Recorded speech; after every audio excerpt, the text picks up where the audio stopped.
Yes, Radio Mystery Theater presents...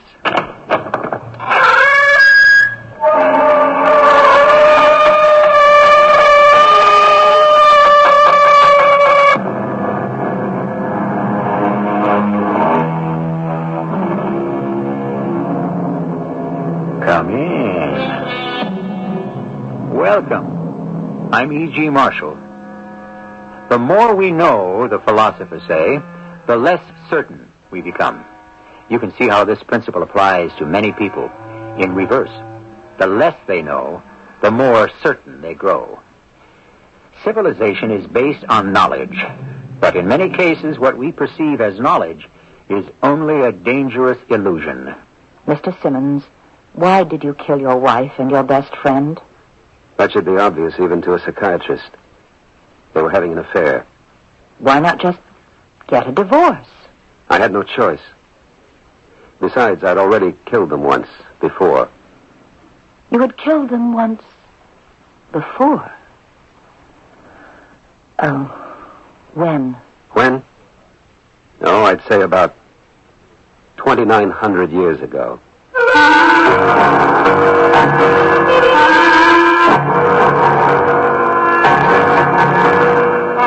Our mystery drama, The Thracian Lovers, was written especially for the Mystery Theater by Sam Dan and stars Marion Seldes and Michael Tolan.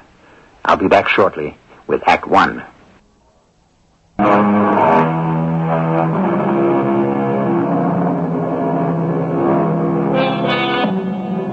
In the old days, when people wished to learn their fate, they told their dreams to a lady who was called the Priestess of Apollo.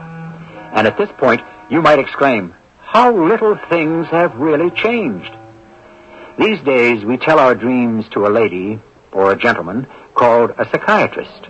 At any rate, let us go back in time, almost 3,000 years, to a small Greek city called Delphi, the site of the sacred oracle. Approach the shrine.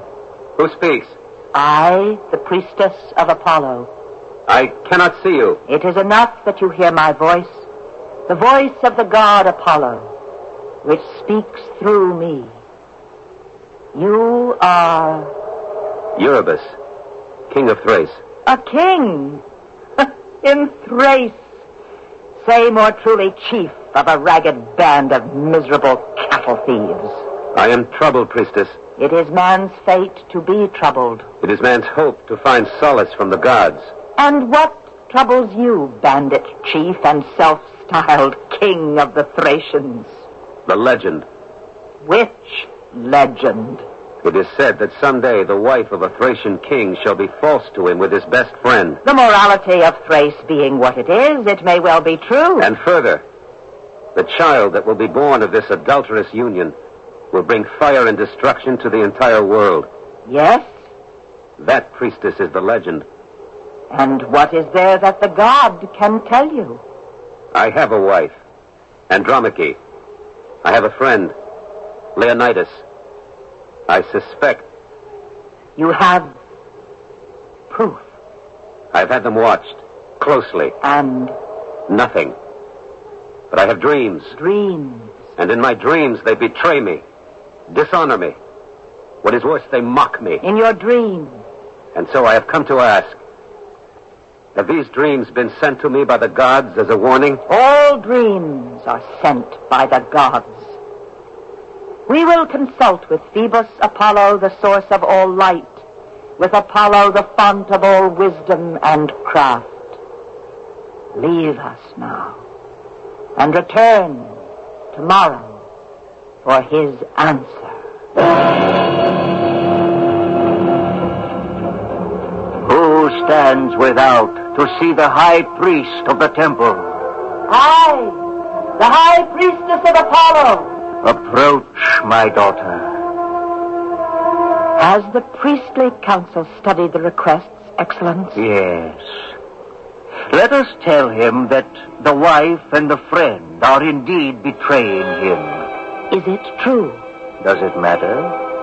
He is a mean-looking, grasping man, capable, I think, of cruelty to women. She would be a fool not to pay him out. Then why should we allow him to punish her? There are important political considerations, priestess. Leonidas, the other man, comes from a powerful family in Macedon. They will seek to avenge his death. There will be a war. Why do we wish to provoke a war between the Thracians and the Macedonians? To save the rest of Greece. All the cities, Sparta, Thebes, Athens, have sent armies against Troy. Once again, a woman's work. Had this foolish Spartan queen, Helen, not run off with that shameless Trojan Paris... Isn't he even more to blame? In any event, every soldier in Greece is now fighting before the walls of Troy, leaving our own country undefended. Those brigand mountaineers from Thrace and Macedonia are beginning to eye it greedily. No, we must keep them squabbling among themselves. Then Eurybus must consider himself betrayed. That will be the message from Apollo. Therefore he will kill Leonidas. And there will be war between Thrace and Macedonia, but peace throughout the rest of the peninsula. And what shall be considered a suitable gift for him to make to Apollo? My spies tell me he has brought with him 2 talents of silver for the journey. How much shall we ask for? Half. He will squeal like a stuck pig. Will he dare to refuse Apollo? We are devoting far too much time to what is actually an unimportant matter. We have far more weightier issues at hand. I have returned, priestess, even as you have ordered. Approach the shrine. I am ready for the judgment of Apollo. Do you stand before his priestess empty-handed? No, I have come prepared to make a little gift. A little gift? One that I deem suitable to the occasion. The only gift that is suitable to this occasion is 1 full talent of silver. A talent? Why, in all Thrace there isn't so much as a talent of silver. I swear it. Do you swear falsely in the temple of Apollo? But a talent, it's half the weight of a man. A small man. Your men will place it at the altar. But this is the price for the judgment of Apollo. Do you dare to deny him his reward? Do you? No. Then the matter is settled. Yes. The price will reduce me to poverty, but the matter is settled. Now may I hear the judgment of Apollo. Slowly, King, slowly.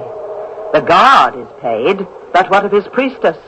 His priestess? Who lives in poverty, who depends on the kindness of the devout people like yourself. But I have already been stripped of... That pretty little clasp that adorns your tunic. But this was a gift from... Such a tiny little thing, and yet so finely wrought. Perhaps the Thracians are the greatest stealers of gold, but who can deny they are also the most skillful of craftsmen? But, priestess, this... Yes, 2 lovers entwined in an embrace. How artfully made. I shall accept your gift. But The Thracian lovers. What a perfect little thing. Really, priestess... Yes? Nothing. Place the clasp on the shrine. And now, kneel. Raise your arms. Close your eyes. The light of Apollo is about to enter this temple. His voice is now in my mouth. His voice speaks through my own. Hear then the judgment of Apollo, Eurybus, son of Diomedes, king of Thrace. I know well the legend of Hecate, that a Thracian king shall wed a wife who shall betray him with a Macedonian friend.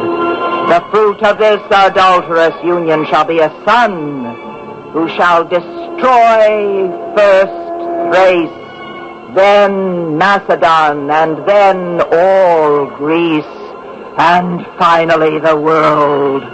Eurybus, son of Diomedes, thou art that king. No. Do not speak, lest thou shalt be consumed by the light of Apollo, besides which the light of the sun is but a flickering candle. Thou art that kind.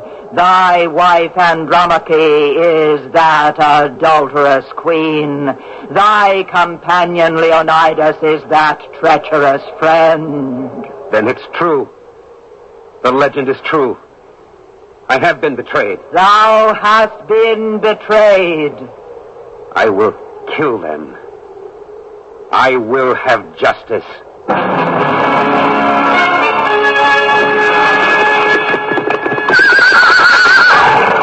Dismount. Now, quietly. Follow me. Up these steps. Through this hall. Now wait. So they entertain themselves with music and dancing girls. Softly. Softly, let us join the festivities. Good evening. Good evening, my lady Andromache. Good evening, my lord. And good evening to you, friend Leonidas. Good evening, my lord. Why has the music stopped? Play on. Play on. Surprised to see me? We were expecting you, my lord. Were you? Is this why you've hidden yourselves away in this remote village? We have not hidden ourselves. Of course not. You plan to practice your adultery in plain sight, now do you not? Adultery? Eurybus, we've been friends since boyhood. False friends. I swear to you, we are innocent. Musicians, play louder. Play faster. We shall have a new dance. A dance of death.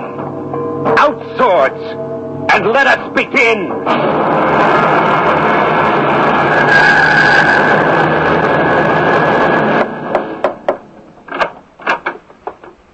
Good morning, Mr. Simmons. May I come in? Do you mind if I sit down? Thank you. You didn't come to see me this morning, so I decided to come to see you. Is your room comfortable? Does seem bright and airy. I understand you didn't have your breakfast this morning. Shall we send for some coffee?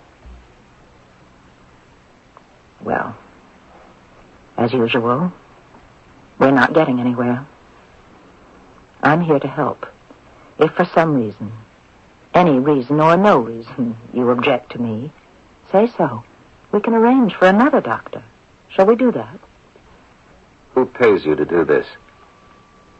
The state. In other words, my tax money. What do you soak them? I'm on a yearly retainer. Is that your only source of income? I also have a private practice. Well, what do you get there? $75, $100 an hour? My fee schedule is flexible. It's based on ability to pay. Why are you so concerned with money? No more than you are. I may talk about it, but you don't pass any of it by. You probably write articles and books, too. Yes. But why are we talking about this? Because that's what makes the world go round. Money. Just money? Well, love, too. Why don't we talk about love? I have nothing to say about love anymore. Not now. Especially since I killed the woman I loved and the man she was in love with. Why? Does it matter? Yes. To whom? They'll still be dead, won't they? Nothing can change that. So let's get on with it. Dispose of me. We would like to know why. We know why. I killed him in a fit of jealous rage. Did you? It's really very simple, even to a psychiatrist. A man discovers his wife is having an affair, and he can get angry enough to kill them both. Which I did. All right. We'll accept that for now. And perhaps as you think upon it longer, well, we'll see. Do you know, Mr. Simmons, since the first moment I saw you in the courtroom, I was taken by that tie clasp of yours. The gold work is simply beautiful. It represents two lovers. It must be very old. It goes back, I understand, 600, 700, 800 years before Christ. It's supposed to be from Thrace. Ancient Thrace.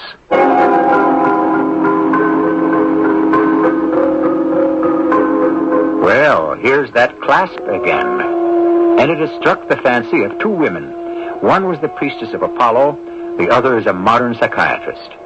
These ladies are separated by almost 3,000 years in time, and yet they can be closer in more ways than most of us might think. I'll be back shortly with Act 2.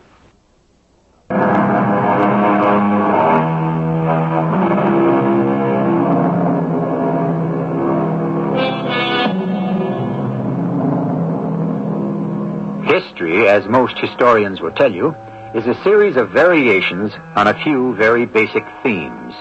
Or as most of us would say, history repeats itself, which is true. And that is because we repeat ourselves. To err is human, and so we keep making mistakes. And since human beings are basically the same, regardless of where or when they lived, the mistakes are also apt to be the same. The people who lived in Thrace, or northern Greece, many years ago were expert goldsmiths, I understand. I know. Thrace. My father's family came from there originally. This was many generations ago. Well, perhaps we have something in common. I have a Greek grandmother. Do you speak Greek? No. I did with her when she was alive, but she died when I was a child. Do you? No. A pity. Perhaps too much of us has been dissolved in the melting pot. But I remember my grandmother. A tall, dark-haired woman with commanding eyes. I could see her as an ancient priestess. Well, Mr. Simmons, it appears we have something in common. Yes, you're a psychiatrist and I'm a patient. Or better, you're working for the police and I'm a prisoner. I'm not working for the police. You're working for the government. No, not for the government either. But the government pays you. I like to think I'm working for the truth. If that's your fantasy, by all means, enjoy it. Why did you kill them? They betrayed me. Betrayed? That doesn't sound like your kind of word. It's what happened.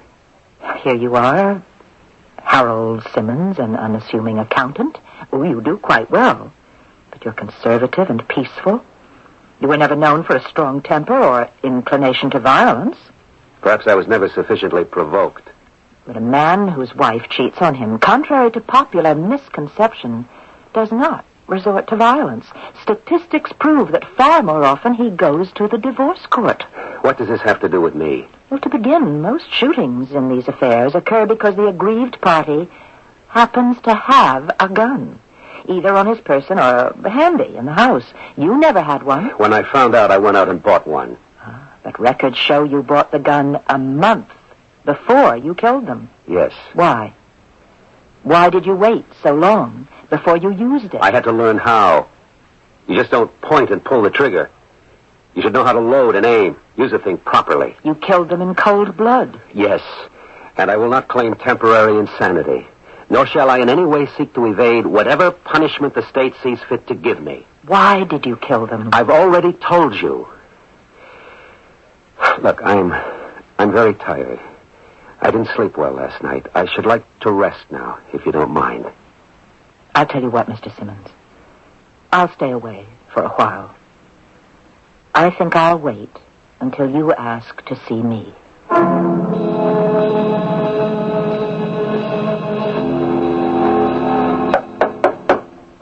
Come in.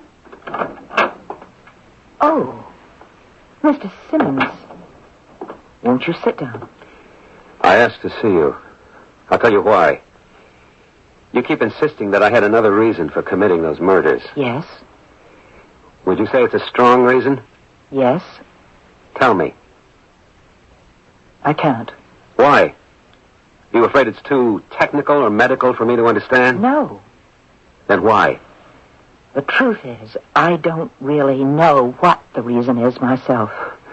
Does it bother you not to have the answers? Yes, it does. Tell me something else. This gold clasp of mine. You had a certain sound in your voice when you talked about it. It was as if you really wanted to have it. Oh, well... I'll be truthful with you. If you'll be truthful with me. You want this clasp, don't you? Yes. Where did you get it? It was in a small antique shop. I remember it because that was the day I found out about Andrea and Leon. I remember.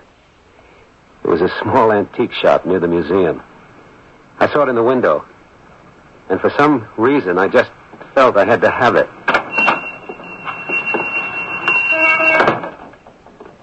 Yes, sir. You have an old gold pin in the window. It is gold, isn't it?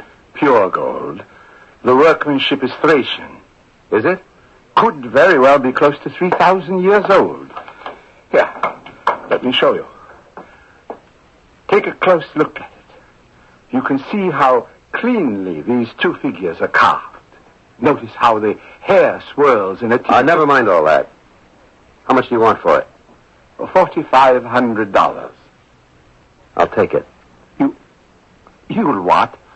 You just made a sale. And you bought it? Yes. You say it was the day you found out about your wife and your friend. I arrived home. He was there. It was Saturday. And he always had dinner with us Saturday nights. I showed Andrea the clasp. Isn't this the most beautiful thing you've ever seen, Andy? Well, it's all right. How much did you pay for it? $4,500. Dollars? Well, of course. For this? Yes. Are you mad? Well, I happen to think it's worth it. $4,500? How dare you spend that kind of money without consulting me? I didn't think of that. Well, what were you thinking? I don't know. Something just came over me. I felt I had to have it. Thinking about it now, of course, I should have discussed it with you first. Oh, the stupid selfish. Look, I'll bring it back. I don't care what you do. Where are you going? Good night. Now, what did you want to do a stupid thing like that for, Harold? Leon, she didn't have to blow up about it. It happens to be a fair sum of money. I make a lot of money. And it isn't as if this thing was some piece of costume jewelry. It has investment value. Well, you got her all angry and excited. She got me all angry and excited. But it's all your fault. What do you mean, my fault? Whose side are you on, anyhow? To ask a question like that is to start to worry about the answer. Why? Originally, he was my friend. But after I got married, he seemed to have more in common with Andrea. They always had plenty to talk about. What does that prove? Nothing by itself. But then I started to ask, why was he always at our place for dinner Saturday nights? Shouldn't a single guy be out on dates? Wasn't he interested in having a woman of his own? Maybe he did have a woman of his own. My woman. Was there ever any proof? She'd never blown up at me like that before. Did she do it because the pressure was beginning to tell on her? And did she do it in front of him to let him know how little use she had for me? This is all supposition on your part. Everything begins as supposition. And then we begin to form it into fact. Yes, with evidence. I had evidence. I thought you said you didn't have any. I had no proof, but I had evidence. I began to remember things. For instance, I recalled how he'd reacted to Andrea the first time he met her. I wanted the girl I was going to marry to meet my best friend. We'd arranged to have a drink one afternoon. Hello, everybody. Andrea, this is Leon. Hello, Leon. Harold has told me so much about you. Well, he hasn't told me anything at all about you. Hey, that isn't true, Leon. You complained I wouldn't stop talking about her. Well, yes, you talked about her, but you didn't tell me anything. What do you see in him anyway, Andrea? Oh, he's very nice. Well, yes, he's nice enough, I suppose, but look, I can tell you this. He's lucky he saw you first. You see, even at the beginning, the very start. But that's how friends talk to each other, a certain amount of joshing. That's what I thought it was, too. But there were other things. It's hard to explain, but so obvious. In what way? Many times when we were together, it seemed that the conversation was usually just between the two of them. Why? I put in a pretty long and hard day at the office. And so most of the time, I would just want to sit back and relax.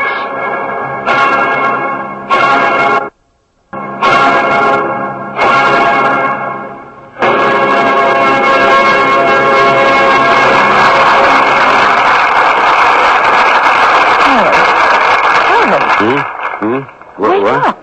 Oh, I'm up. Can you imagine, Leon? A most brilliant performance, and this one slept soundly through it all. I was wide awake. That isn't true. You even snored. I was tired. I just closed my eyes for a minute. But how can anyone possibly sleep when Wozinski conducts prom? Well, you know Harold. Then and there, I saw the whole thing. How? It was the way he said, "You know Harold." What about it? As if it were a little secret they shared between them. You know Harold. He's dull. Oh, you know Harold. He really isn't interested in art. You know Harold. He never has the faintest idea of what's going on. So far, this is all in the mind. What you're saying is it's circumstantial. Of course it is. You never knew for a fact they were making love. How can you say that? They were making love all the time. The way they looked at each other and spoke to each other. The way they behaved. As if I didn't even exist. Very well. Let's accept, for the sake of argument, the fact that they were lovers. Why did you have to kill them? You're a civilized human being. Why not just get a divorce? I had to kill them. Why? Because I had to save the world.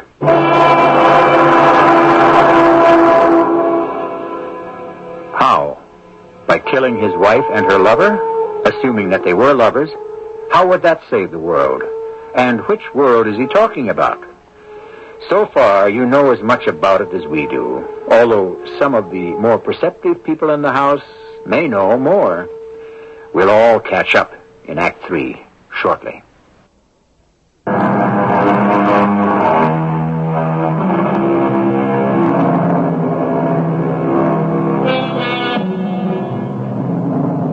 It's a very old joke. The fellow says to a psychiatrist, "You must go crazy sitting there all day listening to those weird stories people tell you." And the psychiatrist shrugs his shoulders and says, "Who listens?" That isn't fair. Most psychiatrists listen. And some of them even get involved, far more deeply than they ever dreamed they could. We have one in our story. So you killed them because you had to save the world? Yes. You don't believe it, Doctor? I believe that you believe it. What world were you trying to save? Your own quiet, well-ordered place? You don't understand. Oh, I think I do. It fits very well. What fits? It all comes together. A crime without passion. A murder in cold blood. The homicide committed by the accountant who examines his books perceives an error and proceeds to erase it. I understand it now. But you don't. There was no deception here. They didn't try to hide anything from you. How could they? Like entries in a ledger, every act was in plain view. The tone of their voices, the look in their eyes. And therefore, you decided to simply void the transaction. That isn't true. No? No. Yes. You bought a gun. You practiced firing it. And then, when you believed you were proficient enough in its use, you calmly and quietly ended their lives. No. You deny it? It's what happened. Well? Yes, it's what happened. But it's not why it happened. Why did it happen? If that's all there was to it, I would have let them live. What more could there have been? There was the child. What child? When I was just going with Andrea before we decided to get married, we spoke naturally. We spoke very frankly about many things. We were watching some children at play. Adorable, aren't they, Harold? Yes. But of course we only see them at their cutest and their best. I suppose so. Oh, look at that young girl. She's hardly in her 20s and she has 2 infants. That's the choice she makes. Of course. But it's not the one I'll make.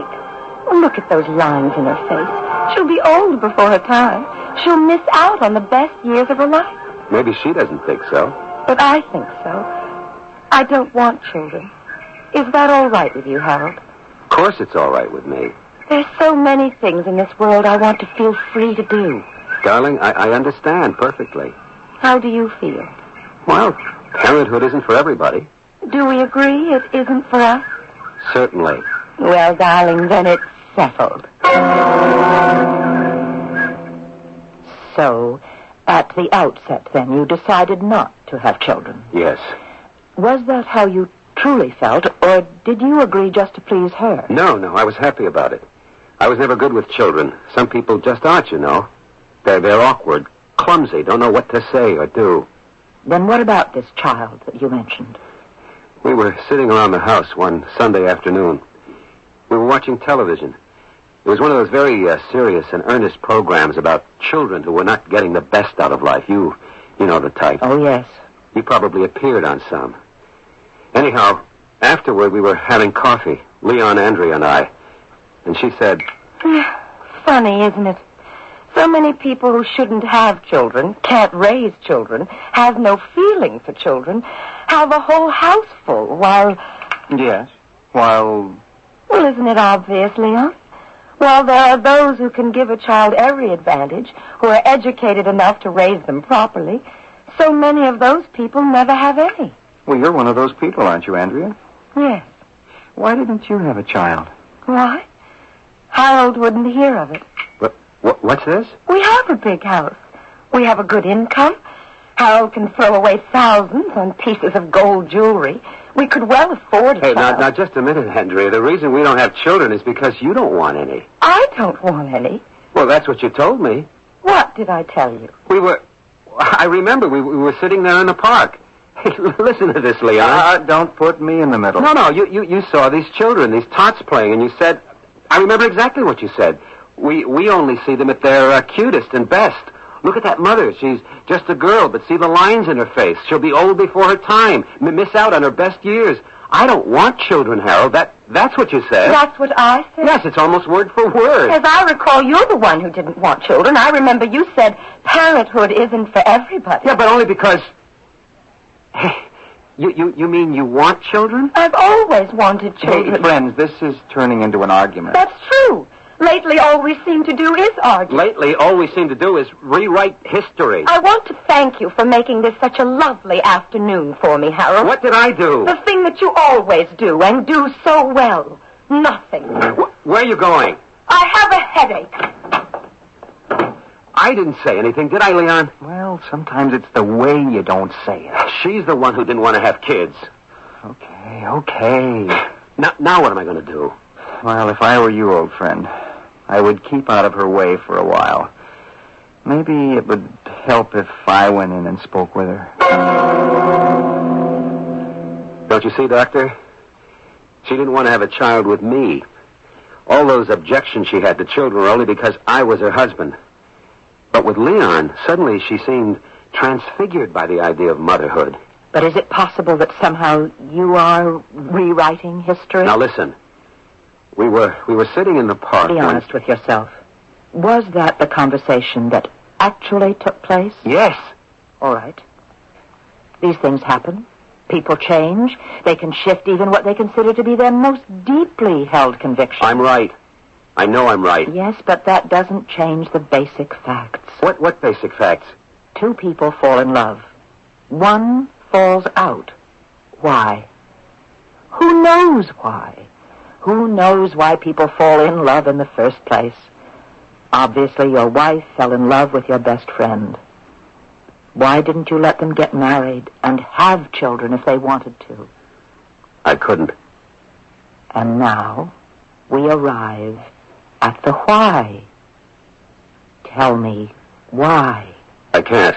There's a reason, isn't there? Yes. Can you try to explain it? It's easy enough to explain.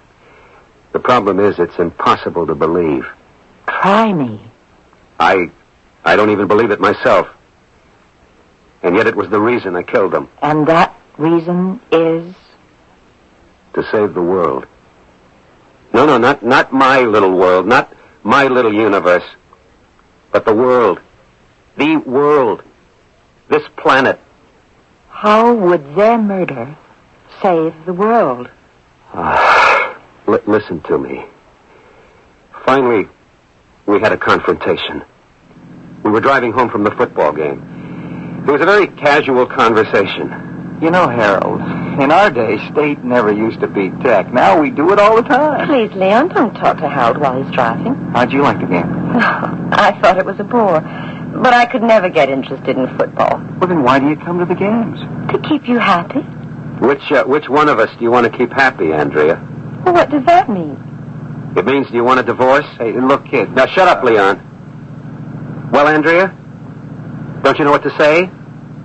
Is it because you aren't really sure of him yet? Hold on, Harold. Look, you wanted her from the first minute you saw her, Leon. Well? Anybody have anything to say now? I don't know how far it's gone between you. But you can serve me, Andrea, or I can serve you. The papers. And that can be the end of it. Or the beginning of it, depending on who's looking at it. Does anyone have anything to say? Why wasn't that the end of it? Because that night I was asleep. And either I awoke or I was having a dream. I don't know where I was. It was some sort of enclosed stone space. And a voice said, "Approach the shrine." I didn't know what shrine she meant. And she said, "The legend is true. Your wife and your best friend will betray you.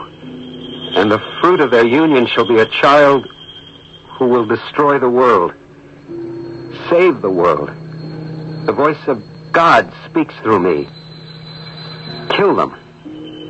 Save the world." All this was part of the dream? Yes. It was disjointed and confused. It's not as clear as I make it sound, but that was the message of the dream. And that is why you killed them? That's why I bought a gun. Learned how to use it. Then went to his apartment where they were staying.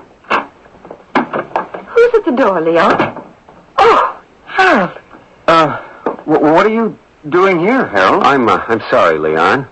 Andrea? Leon, he has a gun. Harold, look, we parted friends. We had decided to be civilized. I'm doing this for civilization. I'm sorry. Oh, no. It's really nobody's fault.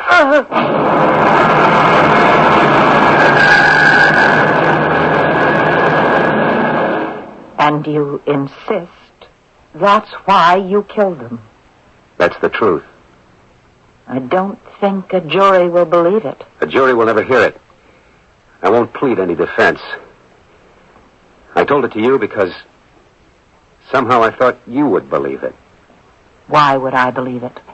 I don't have the faintest idea. Goodbye, Doctor.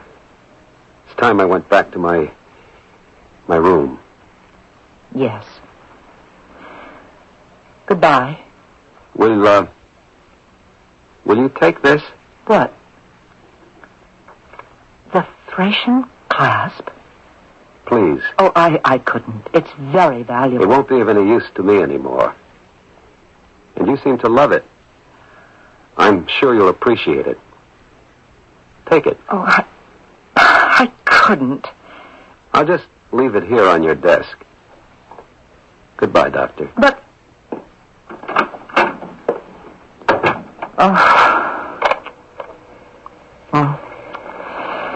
Further, in the report on Harold Simmons, this morning, the subject revealed to me a most fanciful story to account for the murders. It seems that he found himself in a dream in an ancient temple where the legend existed. Oh. What am I saying? How can I write that? I'd better take some time to think. Just think.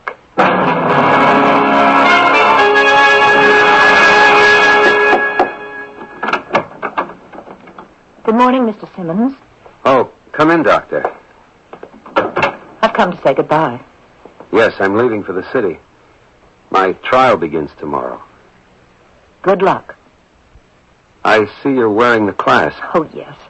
I wish I could feel guilty about taking it, but I'm so fond of it. Enjoy it. The story you told me. Nobody would ever believe it. I believe it. You believe it? Yes. How can you believe it? I don't know. How can you believe it? I don't know either. It's just something inside me that says it happened that way. Yes. I can't understand it either. You mean there's something that a psychiatrist can't understand? Oh, we don't understand a great many things.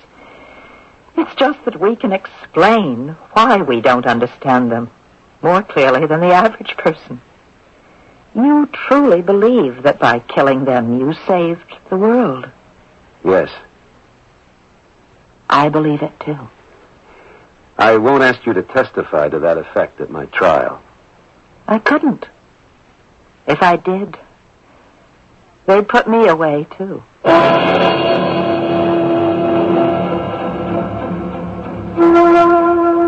I should certainly think they would. And why not? Suppose you were sitting on the jury. But then, again, it's hard to tell. Maybe it's all in that little gold clasp. Maybe it has an hypnotic effect. Whatever it is, I'll be back with more in just a few minutes.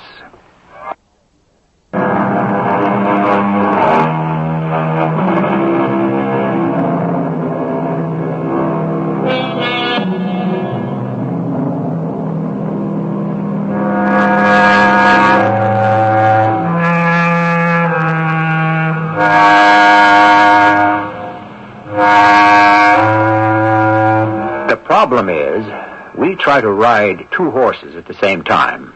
One is the plodding steed of practicality. The other is the fiery stallion of our imagination. So we are constantly torn between reality and illusion. There is nothing more real than murder. But why are so few of them solved? Is it because certain acts are repeated unconsciously through the centuries for reasons and motivations that have long been forgotten? Remember, every time a brother murders a brother, it is Cain killing Abel all over again.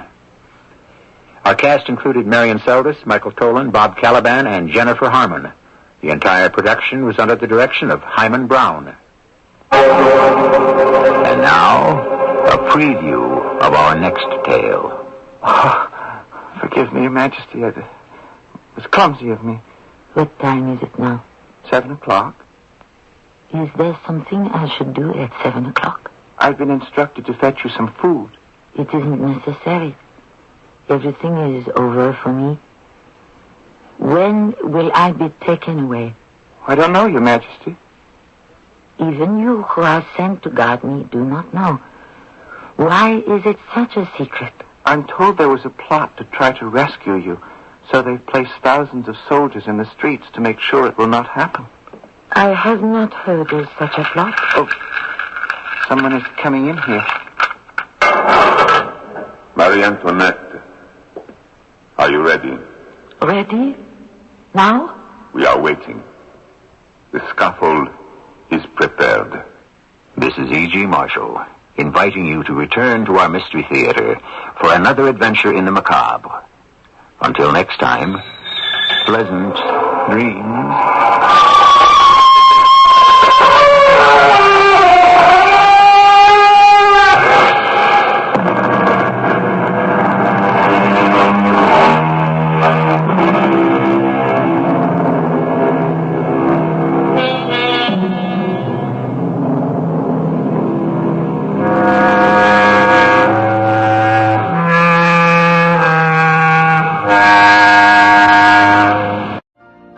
You've been listening to the OTR Gold Network. Find more classic radio at otrgold.com.